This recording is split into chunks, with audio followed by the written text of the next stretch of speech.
no matter what our task may be, what sacrifice we make, for our honor and our religion and our liberty is at stake.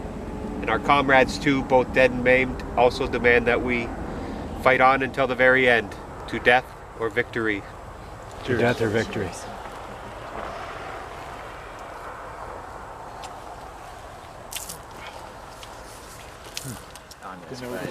Okay, so we're at the second position here now. At the second position, as you see.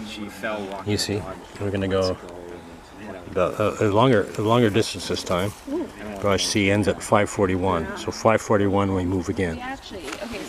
Okay, so right now. So we move over to C at 540. Geez, we're late already. We're 541. Okay, prepare to move. We're dilly-dallying. Move. We're getting got by the next barrage one. All right.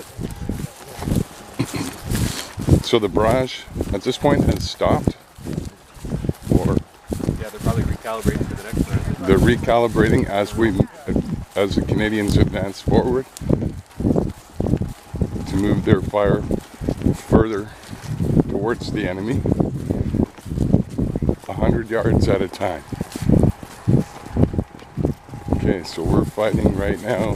Canadians are fighting, battling, stepping over dead French soldiers and dead British soldiers as we're moving forward. Walking into probably a lot of machine gun fire. Yeah, okay, I think we're actually doing, and then we do a little zig. A little zig.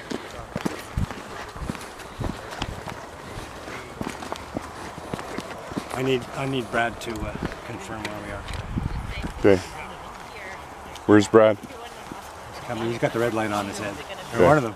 Who's the other one with the red line on his head? And Scott? Okay. The two miners. Few miners, yeah. Young miners. Or Bell guy. Okay, this is that other secondary road that I saw, and this is close to where they do a little jig. Right, Brad? Yeah, we're right on the spot, Ted. Oh, we're right there? Okay, perfect. Yeah. Wow. Okay, and now after we leave here, we go a little bit south, and then we head east again. I do believe. Yeah, so why are we going the opposite way of the Vimy, the ridge? Like, what's going on? We're actually perpendicular to the ridge in a way. Okay. Like this, and everybody's going that way. Like, it was not a straight attack like this, it was more like this. So the furthest division had 4 kilometers to go. Okay. Michael's battalion had 200 yards. Yeah. Yeah, so... On the far left? Yeah, on the far left. They're at the pimple, so there was nowhere for them to go. Yeah. So yeah, no, it was not a straight attack, it was a pivot like that. Okay. Over that's a good description, yeah. That's a good description, yeah. They had the shortest the distance, but they had the toughest job. They had the toughest job, yeah. They got, Yeah, they had the most losses. Well, they didn't take the pimple until when? The 11th or 12th? yeah, but that wasn't them though. That was they didn't take it. They just Don't forget everybody in the got first relieved. in the first wave. Their battle was finished at about 8 o'clock in the morning. Yeah. They got leapfrogged by a fresh unit. yeah. As you see the numbers of the 16th, as I was telling Jason yesterday, by the time they get to their destination there, they've lost all the officers. Yeah. And they're almost decimated. They're at least half of their strength. Yeah. You know, Yeah. I wouldn't say decimated. If you've heard the term decimated before, it comes from the old times. I think it's Roman times. Decimated, 1 in every 10 men. Oh, okay. Decimated decimated men. 1 in 10 men survived. Oh, that way. Yeah. Gotcha. Yeah. So Wow. they weren't That's an decimated, but they interesting way to were look at it. two-sumated. They were definitely at least two-sumated. Never thought of it like that before. Wow.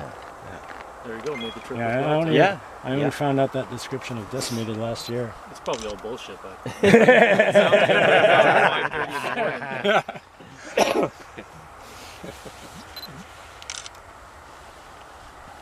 You know, looking at some of the cemetery stones yesterday, like one guy, 20 years old, April 9th, 1917, and you just can't Lifted. imagine. It's lifted Right? already. We're going. You cannot imagine it. Right? Let's do a little Good jig. numbers and ages. Time to move.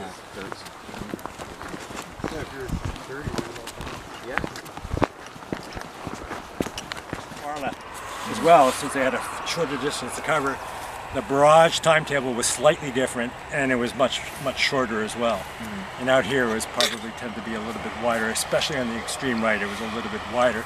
As Brad mentioned, they kind of swept in an Like arc, a pivot, they said, yeah. pivot, kind of a pivot movement. On the elbow, they didn't move as much, and they moved much more towards the wrist. Your wrist had more distance to cover. So that's about already it for this pause, I think. 1 more minute and we're moving again. We're back to about 100 yards. And we're coming, Jesus, seems like we're way ahead of time. But we got a lot more distance to cover. Because we're ending at 8:05. Back almost at the road, at Rue d'Ara, about 100 yards east of the road is where we stop. So we got but another dozen barrage lines to go, I guess. So another dozen barrage lines gives us another 36 minutes. It seems like we got more to go. I got to look at the schedule again. I'm wondering how are we getting there at 8:05, because it seems like we're ahead of time. Barrage point 6. Yeah, barrage starts again at 6:51. Okay, we got to wait a bit. Oh, and also there's a little difference there as well. As a barrage J is a 4-minute barrage instead of a 3-minute barrage. Yeah, and the next one's a 4-minute barrage. Oh, that's what happens. The barrages are longer. And the barrage L is actually a 12-minute barrage. I've seen the work that goes into M's a a barrage 4-minute. like that. Yeah, M's a 4 I minute. lifted one of those shells the other day. I mean, it was empty. Okay. But it weighed like a ton. So Yeah. all these guys are And loading these things into the machine. Yeah, 18. They called them 18 pounders because they weighed 18 pounds. For those ones. My God. So like, they weren't too bad. You see them lobbing Yeah. them sometimes, especially back at ammo dumps when they're loading huge ammo piles of 18 pounders, and they're just throwing them in and everything. But they're not. They don't have to worry about them blowing up. That's a fuse Is that hasn't the been set. projectile? The projectile's 18 pounds, so the whole round weighs 18 pounds. The whole thing weighs 18 pounds. Yeah. The projectile, I guess, maybe Less. half of that or less or something. Yeah. Funny that they called them 18 pounders, and yet they called the other one's 5.5 inch. any idea how many shells they fired? I know it's been written somewhere. Oh my God! It's unbelievable how much each. The Vimy? It's incredible how much shells one gun can put out. If you've seen some of the old action of the 18 pounder and going, wow, what a process! Boom, boom, boom. What, 2 seconds between each one, almost, right? Yeah, and 20 to 30% redunds. And 20%. That's why it's going to take hundreds of years to clear out the battlefield. Yeah, yeah. As I told the story before last night, but the last several decades they pull up 10,000 shells per year in this area in France and Belgium. And the statistics show that with the amount of shells that they fired back then, and the amount of dud shells, or 1/3 of them as well, that this will continue for at least 3 generations, that they'll pull up 10,000 shells each spring thaw. The spring thaw brings the shells to the surface. So it's not as dangerous for the farmers anymore because they have much bigger equipment. But as well, the much bigger equipment does tend to expose bigger shells. Sure. But when they were back on the old traditional tractor that you saw there, when they encountered a shell like that, usually the farmer lost his life, or was very maimed or something, or perhaps it was a gas shell even, and they got exposure to gas as well. But now they're a little bit safer. The bigger things give them a little bit more protection, but it's still not uncommon for people to lose their lives over these shells. Construction people too. Construction Yeah, people they're as digging well. a estate or something. That, Yeah. in fact, a couple of years ago, a couple of people got killed. You know of any tunnels that are being found still around here? That... Oh yeah, definitely. And the Duran Groups is behind that as well. They're uncovering new tunnels and stuff. And who was the British guy there? You'll see up on Vimy Ridge. He was a guy, was about 11 years ago, I think, was up there down in the Grange Tunnel, one of those tunnels there. They found an unexploded mine or something. He's there. a Duran Group guy. Yeah, he went to defuse it, and he got killed, right? Yeah. Was it the bomb itself, or was it a cave-in? I thought it was a cave. There's a cave in the It was a bomb. cave-in, eh? Yeah, so there's a little memorial up there on the hill to him, just right outside that the original exposition center there. If It's you nice go to on, read what it's about. if you go on YouTube and look up that Duran Group, Yeah. There's a video of a guy at the Vimy Memorial where they've found a undetonated mine, and so it's full of ammonal. Yeah, it's a fertilizer bomb, right? Okay. It's huge. It's like a room full And at least. he crawls in with a video recorder and uses his knife and slits open one of the things Bags? and Yeah. pulls out the detonators Wow. to make the mine safe. Wow. And he wouldn't allow a film crew come with him in case the mine went off. But he records what he's doing, and it's so you can see these guys work. You can see how they had it all stacked up. Yeah. And that the reason the mine didn't go off is because the guys had set the detonators wrong. Was Oh. sorry? He says, look, this isn't set up right. Like the detonators weren't set right. Oh wow. That's why the mine didn't go off. So there's other mines like that. These other big Yeah. mine craters that they blew. It's basically a fertilizer bomb, like Yeah. Timothy McVeigh at the, Yeah. the Yeah. big. But what about tunnels? Like, are they still finding tunnels here? Have you? Well, Yes, and they're yeah, finding well, flooded tunnels. Yeah. And when they do, they try to Yeah. pump them out, and because the amount of graffiti down there is just spectacular. One day, I think next year, I'm gonna try to go down into the tunnels and check out some of that graffiti. Greg Young did this year, I think. Oh, right? did he? Yeah. I think he was here. Sign me up for and that he one. got in. Yeah, He I'll got book my in. time off with That's my really girlfriend cool. And I think the most special thing Your to do notice, is yeah. go with the Duran group. If you could arrange to get yourself Yeah. tied in with the Duran group, they're Canadians, and that's the way to go. I think that'll be the best thing. But they're in Britain, right? They're out of Britain, But they're based out of Canadians, Britain. huh? Maybe early retirement starting to look more promising. Yeah, I'll be a bomb, Yeah. But bomb they're Canadian disposal guys, guy. aren't they? They're Canadian, aren't they? No, they're Brits. Oh, they're Brits, the Duran group? Oh, say, I'm confusing them with the War Jump guys then. Oh, That's David O'Keefe. yeah. Yeah, I saw him last time. You met Saw him? him at the airport. Oh, yeah? That, he went up, dug up that Juno Beach. Yes, exactly. Yeah, I was so talking he about and that his last group were night. heading out there. Tobruk bunker, I think they call it, right? Could be accurate. Yeah. There. And that's pretty good distance where you can see men coming if you're a machine gunner. And so they're getting cut down big time. There's not a lot of cover, is there? No, well, yeah, other than the shell holes that you're walking through, I guess, Yeah. from the barrage. And you can see there's it's a little bit of a down thing there, so you're almost silhouetted against the horizon almost as you're coming over that there. So I can imagine a lot of them fell right there, right in front of us there. And then another big group when they tried to get to the second strong point near Arras, and that's where Lieutenant Cowan died. And then they got jumped by a battalion, didn't they? And they got jumped by the battalion 4th. At that took over. point, they paused at 805. That stopped for them, and the 4th Battalion leapfrogged them. So the 4th Battalion would be relatively fresh there. They would have... And they would have been behind them here. Yeah, behind right? them somewhere, trailing behind them. Far enough behind them so that They're the not getting Germans hit. weren't trying to get them, see them visually anyway.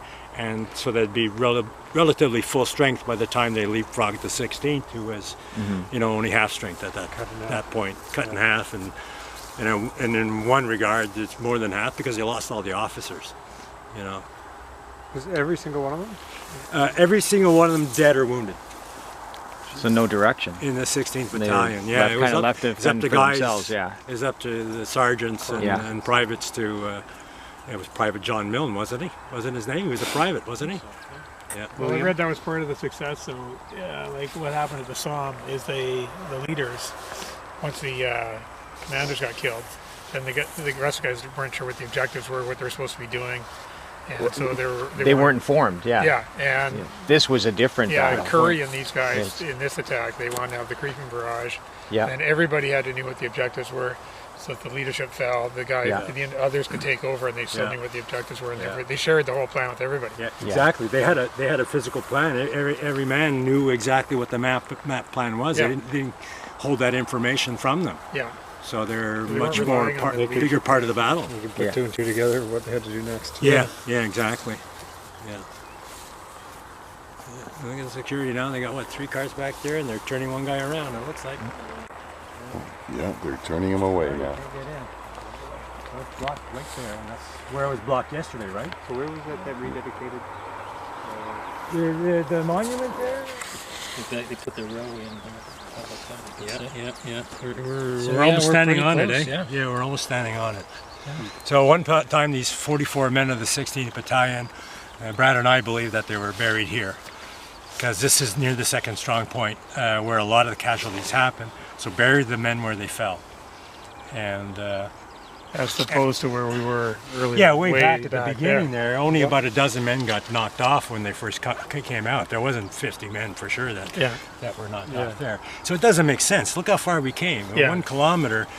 Why would you take, of all the men here at Vimy Ridge, why would you take this group of 44 men and move them a kilometer when nobody else was moved a kilometer? Yeah, there's no road, there's no rail being laid and on that no rail day. backwards going. And there's very strict orders as well that the only people allowed to go backwards were the wounded and the prisoners.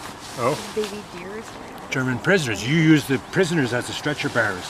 right. For the ones who can't, you had the walking wounded, and the wounded who couldn't walk were usually by the walking wounded guys, or more likely the young Germans that you were taking in tow with you. Yeah. And you see lots of official Mecan photos with the smiling Germans carrying the wounded. Yes. Oh, it's over for me. This is better than a Blighty. This is better than a Blighty. Man, I'm going back. I'm getting 3 square meals a day now, and no more shelling. So is this the position that you guys were doing all the work where there's the rail line? Yeah, where the rail line comes and measuring off curves the rail and line? everything. Yeah.